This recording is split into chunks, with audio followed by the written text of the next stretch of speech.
standard 9. Today we will start with a new chapter. We will begin with the geometry.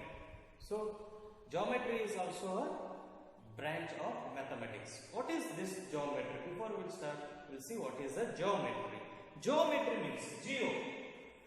Geo means earth and metron means measurement. Metron means measurement. So geometry is taken from geo means earth and metron means measurement. Geometry is derived from the Greek word. In the Greek, geo means it means earth and metron means measurement. With together they have made a geometry. The invention of geometry came into existence for measuring of the land initially. Then it entered to the every section of the mathematics. Here the father of this geometry is Euclid. So today we are going to start with the chapter Introduction to the Euclid's Geometry. In Introduction to the Euclid's Geometry we are going to study 7 definitions of Euclid, 7 axioms and 5 postulates. So there are total 7 definitions. We will start with the definitions first. So there are 7 definitions here given. First definition says, a point is that which has no part. A point is that which has no part. So here it is a point.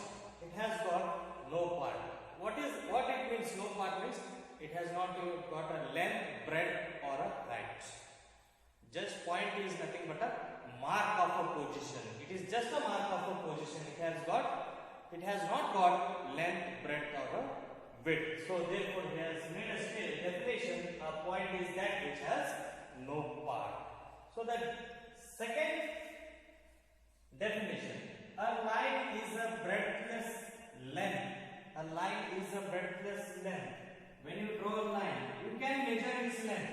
It has not got the breadth. Unlike if there is a triangle, it has got length and breadth in it. Okay, it has got both length and breadth. Where what do you say? Here it has got only length, no breadth. That means line is a breadthless length. That means you can measure only the length of the line. You cannot measure the breadth of the line. Next definition. The ends of the line are points. So when you draw a line and leave it, so the ends will be the points. So the end point of any line will be points. So end will be the point of a line. This is what the third definition.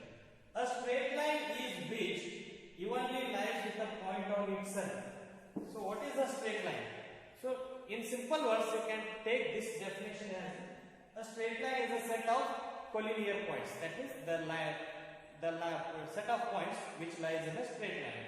For example, so with many points, according to him, a straight line is formed. With the many line one by one like this, there is a definite length between these 2 points. There is a even length between these 2 points. That means same length between those 2 points. So with a group of collinear points, the line is formed. So he has said a straight line is a line which lies evenly with the points on itself. Means in a straight line there are many points. There are many points in a straight line. Also remember that straight line has no end. It can be extended both the sides. It can be extended both the sides. What if I draw a point and draw a line? This will become a line segment. It is the shortest distance between 2 points. Here we are talking about the straight line. Straight line is nothing but a set of collinear points which can be extended both the sides. Also you can say.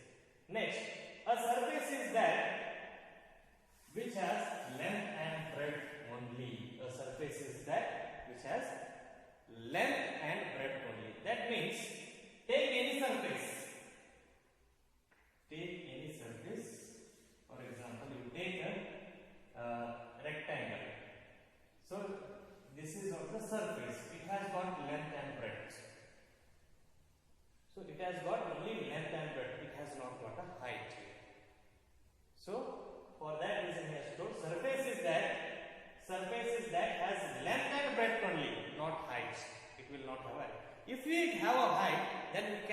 the volume of it. Then we can measure the volume of it. Then it will comes under the solid figures. So just here, surface is that it has depth and breadth only. And the sixth statement, the edges of the surfaces are lined. Take any surface and see that the edge is a line. Am I right? So at the end, the edges are what here? Lines. If you want to take rectangle, square, triangle, at the end, the edges of the surface will be lines only. If you take a circle also, there will be a edge of the curved line. So that means the edges of surfaces are line. Next, the plane surface which evenly with the straight lines on itself. A plane surface is a surface which lies evenly with the straight lines on itself. So as per the straight line, we know that set of points make a straight line. Here also set of straight lines will make a plane surface. There will be set of straight lines on the plane surface. These are the 7 definitions given by the Euclid. We'll start with the Euclid's axioms. Axioms are nothing but the accepted facts, whereas the postulates are nothing but the assumptions. So we'll start with the Euclid's axioms, and these are the universal truth. Also, we can say that. See, Euclid's first axiom says things which are equal to the same things are equal to one another. Means the things which are equal to the same things are equal to one another. For example, I draw a line of 3 centimeter and I will draw another line of 3 centimeter. Okay. See, both are 3 centimeters, both are equal. That means if A and B is there, and this we call it as C and D. So that means AB is also 3 centimeter and CD is also 3 centimeter. And I will draw one more line, and I will say EF, which is also 3 centimeter. See here I say CD is equal to EF, both are 3 centimeter. That means I can say AB is equal to CD because both are 3 centimeters. And I will take CD is equal to EF because both are 3 centimeters. With this assumption, I can say AB is equal to EF. This is how we say that things which are equal to the same things are equal to one another. Here, AB is equal to CD and CD is equal to EF. That means AB is equal to EF because AB is 3 centimeter and CD is 3 centimeter. Whereas in the second part, CD is 3 centimeter and EF is 3 centimeter. That means AB is also 3 centimeter and EF is also 3 centimeters. Just look at the fact here. This is what is important to one another. That means AB is equal to CD and CD is equal to EF.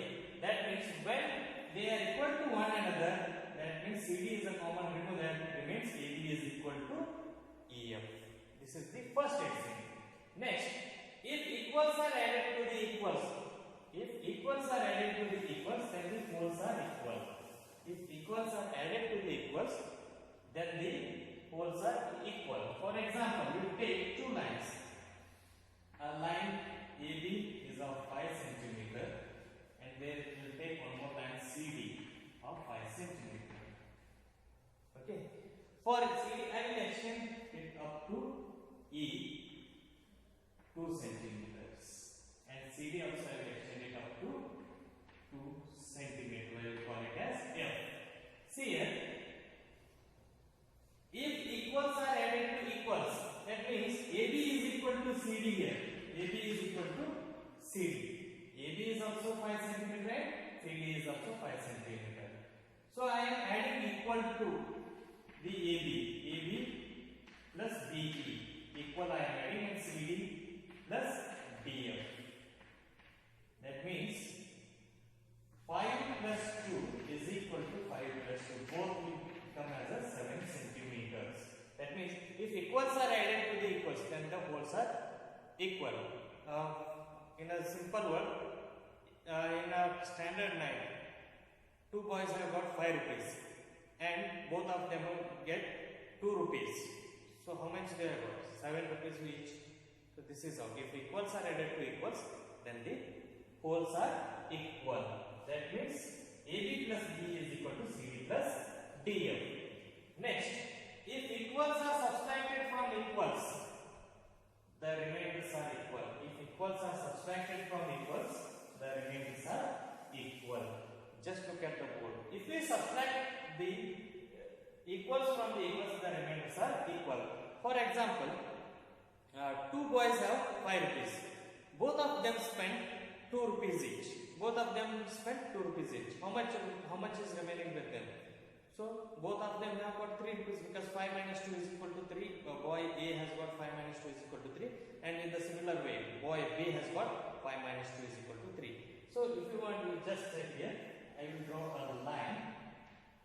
We'll take 4 points here: A, B, C, and D. Okay.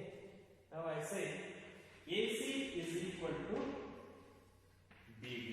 AC is equal to BD because all will call it as 1 centimeter. There is a gap of 1 centimeter. That means AC equal to BD we can take. Okay. When AC is equal to BD, in AC and BD the common is how much? BC is the common. That means it is equal to the both the lines. So we subtract AC minus BC and BD minus BC. If I remove BC in the AC, what will remain? I will get remaining will be AB. And in BD, if I remove BC, what remains? CD.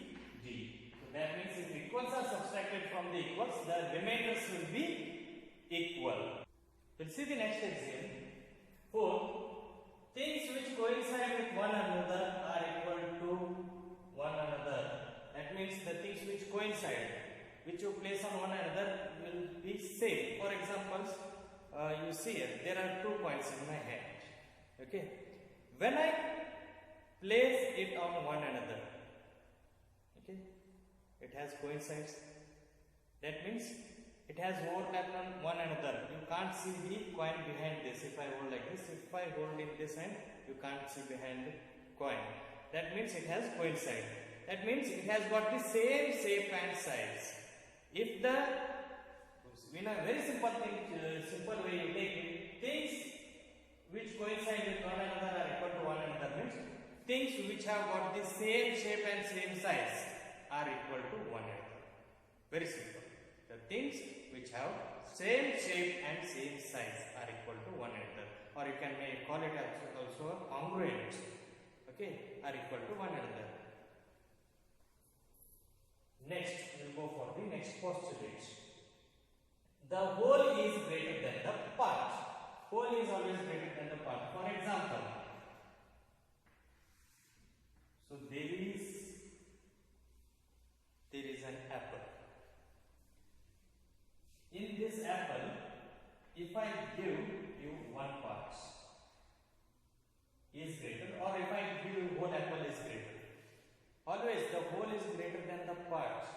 Okay, it is like in 1 rupee, in 10 rupees, if I give 10 rupees is the greater. If I give you 8 rupees, then is giving 8 rupees is greater or giving 10 rupees is greater? So 10 rupees is greater, like that. Whole E will be always greater than the part. Part is taken out from the whole. Okay, part is taken out from the whole means always the whole will be greater than its part. Next, things which are double to the same things are equal to one another. Things which are double to the same things are equal to one another. For example, you take A is equal to B. A is equal to B. So when I double it, 2 into A will be also equal to 2 into B. 2A is equal to 2B. Because things are equal, when you double it, it will also become double. For example, 5 is there. 5 is equal to 5. If I double the 5 into 2, is also equal to 10. Here, this will also be equal to 10 because they are equal. When you double it, obviously the end product will also be equal. That means very simple. Things which are double to the same things are equal to 1 another. Next, things which are half of the same thing are equal to 1 another. Similar, here we have made it double. We have to take it half, and A and B is there. In this, I will take a half. Half into AB is equal to half into B. That means half of the A is equal to half of the B. In a very simple way, two persons have got equal amount, 10 rupees. In that, we will remove half. Half they will spend. So how much means? 10 by 2, 10 by 2. How much means? Both will have the same amount. Both will get the remainder is 5. Both will have the same 5 rupees. So that means things which are the half of the same things are equal to one another. These are the 7 axioms of the Euclid's geometry. Note down the homework, right? Euclid's definition and axioms. Hope you enjoyed this session and see you in the next session with postulates. Thank you.